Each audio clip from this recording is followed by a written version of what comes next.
My name is Tyler Gillett, and I am a director in the filmmaking collective Radio Silence. The thing that I love most about directing is that it's just the most active creative process that I know, and it involves so many different people. You get to build and be a part of a really strange, unconventional family, and some of the most interesting people I've ever met, I've met through that process. The filmmaking collective that I'm a part of, we really grew together very early on. We started making projects in the digital space when YouTube was in its infancy. They actually, before I had jumped on board, had a pretty significant brand on YouTube. They had, I think at the time it was probably 30 million views. They had made a couple of shorts that had sort of taken off, and so they were having some success in that digital space. And so we worked on a project called The Birthday Party, and it was I think ultimately like an 8 to 9 video choose your own adventure story that was probably 27 minutes in length.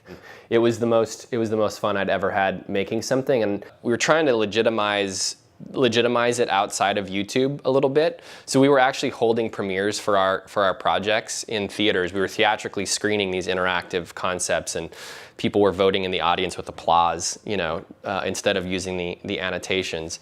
Eileen, who was my girlfriend at the time and is now my wife, was friends with some people at CAA via her job, and invited them to the premiere of The Treasure Hunt, which was the interactive adventure, the interactive narrative that we had made after The Birthday Party. They showed up at the screening, and we met her, Laura Croson, and Bobby Kenner for the first time at that screening, and they kind of hip-pocketed us. They were juniors at the time at the agency, at CAA. It was really just, they took chances on us. They saw something in our early work. They saw that we were, playing with genre conventions, and that we were really kind of tech forward. We were thinking a lot about how to challenge people in the way that they watch something.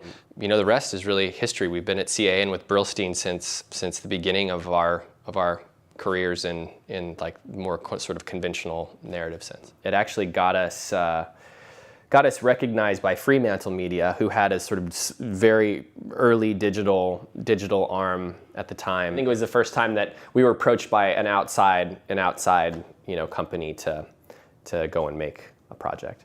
We made a short, a found footage short called "The Mountain Devil Prank Fails Horribly" together. It's about these 3 guys that are pranking their buddy. They take him out into the woods. He's scared of this kind of urban legend called the Lone Pine Mountain Devil. They realize that this thing's actually real, and it attacks and kills all 3 of them.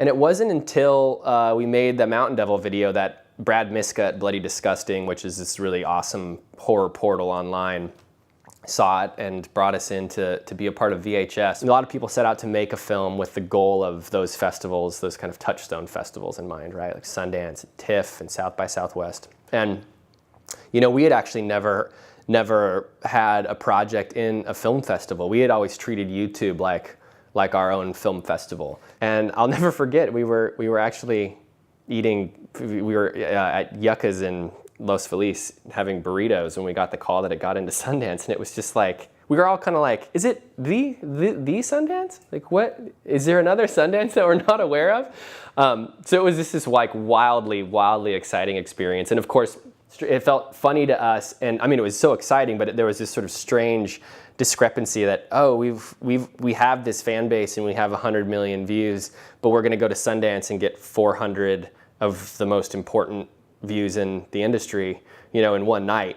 It was this really kind of bizarre chasm between those two things. But I think it was the first time that our work was legitimized in that way. We were really creating confidently in the online space, but after that premiere, we heard that like Jason Blum was like fighting to get a seat in the premiere, because like it had sold out. I mean, that's a crazy thing. And then, we get a call from Harvey Weinstein the next day, and he wants to sit down and talk about a project. It was like, holy shit, all of this stuff that we always had dreamed of getting to do, that we never thought would happen, was literally happening in 48 hours because of that screening and those eyeballs in that theater. It was really a wild experience. We were having the same conversations we'd had with people before Sundance, but they were listening. They were like really, really listening.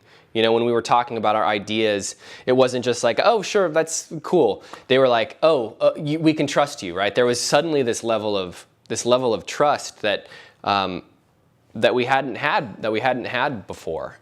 VHS ultimately led to us getting the call to do Devil's Due, and you know, after Sundance, the window for you to get your next project starts to close. Literally, like the moment after your premiere, it's like, oh shit, we've got to find the next thing while we're still, you know, like the hot next thing directors, and that's it's kind of a scary countdown. You know, everyone's kind of trying to find a project to do with you, and a lot of them are just not projects that you really love. And it was quite a chunk of time after Sundance that we were all still like waiting to figure out what the next project was, and got a call from John Davis at Davis Entertainment, and he had just optioned this script written by Lindsay Devlin. It was like a really grounded genre story about some newlyweds that have this really horrific experience with their pregnancy, and their relationship kind of deteriorates over the course of the movie. And we were just saying yes to everything. Like, we were just wanting to find that next thing, and said yes thinking, you know, it'll just, like 99% of them, it's just gonna fizzle, and we won't ever hear from John Davis and Brittany Morrissey, who's a producer on the movie.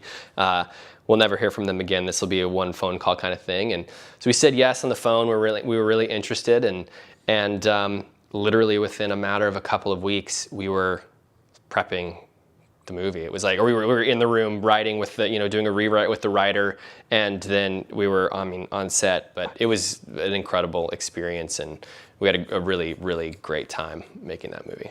We've tried really hard to maintain who we are and what our voice and vision is in this business, regardless of the scope of the project. But I think that Sundance was really when it changed for us, when it was like, oh, we can actually make a career out of this. And I'm so glad that we came to it the way that we did, that it, you know, we came to it in such a non-precious way. I think it allowed us to really take it at face value, take it for what it was. And at the end of the day, like, we're here to do the work and to make cool stuff.